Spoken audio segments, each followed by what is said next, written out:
Bodi ya usimamizi wa stakabadhi za ghala WRRB imefikisha miaka 20 tangu kuanzishwa kwake, huku ikiweka mikakati mbalimbali ya kuimarisha mfumo wa stakabadhi za ghala na kuongeza ushiriki wa wadau katika kipindi cha miaka 5 ijayo.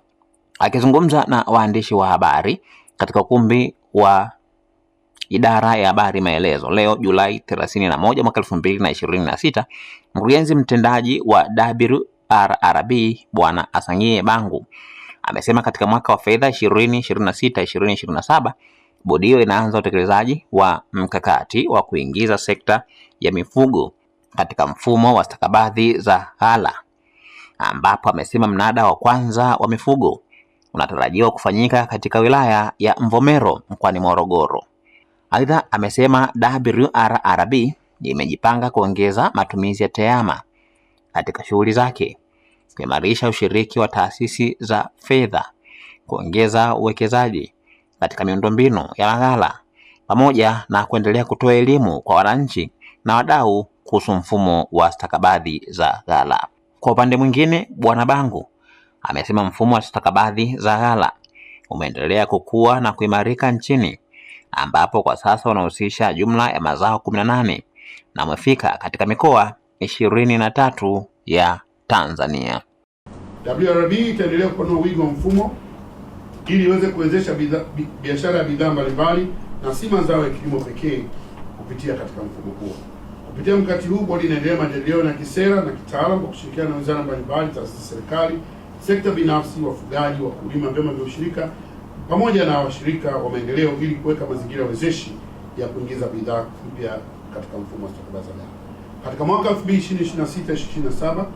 WRRB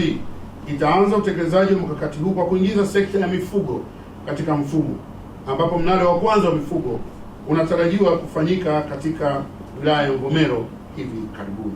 Aidha, mfumo utaendelea kupanuliwa kwenye bidhaa nyingine zikiwepo mwani, ngozi, mazao ya bustani, samaki, dagaa, bidhaa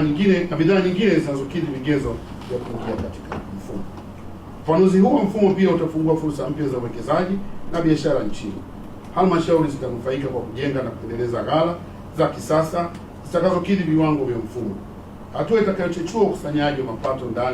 mapato ya ndani na maendeleo ya uchumi kwa maeneo husika. Vile vile kutakuwa na fursa zaidi kwa sekta binafsi na vyama vya ushirika kuwekeza katika uendeshaji na usimamizi wa ghala zilizosajiliwa, huduma za uhifadhi, usafirishaji, upimaji wa ubora bidhaa pamoja na huduma nyingine zinazohusiana na mnyororo wa thamani wa utekelezaji wa mfumo huu. Pia bodi inaendelea kuandaa kanuni, miongozo na taratibu za kiutendaji zitakazowezesha biashara ya bidhaa hizo kufanyika kwa kuzingatia viwango vya ubora, usalama wa bidhaa, mahitaji ya masoko ya ndani na masoko ya kimataifa. Lengo ni kuwafanya wazalishaji wa sekta hizo wanufaike na huduma zinazotolewa kupitia mfumo, ikiwemo uhifadhi salama, masoko yenye ushindani, upatikanaji wa mikopo kwa kutumia stakabadhi za ghala na kuongeza thamani ya bidhaa zao. Aidha, tunalenga kuongeza matumizi ya tehama katika usimamizi wa mfumo, ambapo WRRB itaendelea kuboresha mifumo ya kidijitali ili kuongeza uwazi, ufanisi na kasi ya utoaji huduma, ili pamoja na kuendeleza mfumo wa WRS-MIS, kuboresha mfumo wa WRMS na kuongeza matumizi ya stakabadhi za kielektroniki na kuunganisha taarifa za leseni, ukaguzi, biashara na malipo katika mfumo mmoja wa kidijitali. Hatua hizi zitaongeza ufanisi wa usimamizi wa mfumo, kupunguza gharama za uendeshaji na kuwezesha wadau kupata huduma kwa haraka zaidi. Tunalenga kuimarisha ushiriki wa taasisi za fedha, ambapo hivi karibuni taasisi ya WRRB imesaini mkataba wa makubaliano na Benki Kuu ya Tanzania katika kusimamia utekelezaji wa shughuli za mameneja dhamana, yani collateral management, ambapo sasa taasisi zote za fedha zinaitumia taasisi ya WRRB kuweza kuwasajili mameneja dhamana na kuhakikisha wao wako wenye viwango na wanakidhi kutoa huduma hii kwa wadau wanaohusika. Aidha, katika maadhimisho ya miaka 20 WRRB chini ya mfumo wa stakabadhi za ghala ilifanya makubaliano na taasisi mbalimbali, ikiwa ni pamoja na benki ya TADB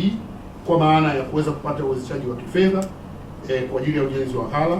benki ya NBC kwa ajili ya kushirikiana katika utekelezaji wa uingizaji wa zao la mifugo, Lakini vile vile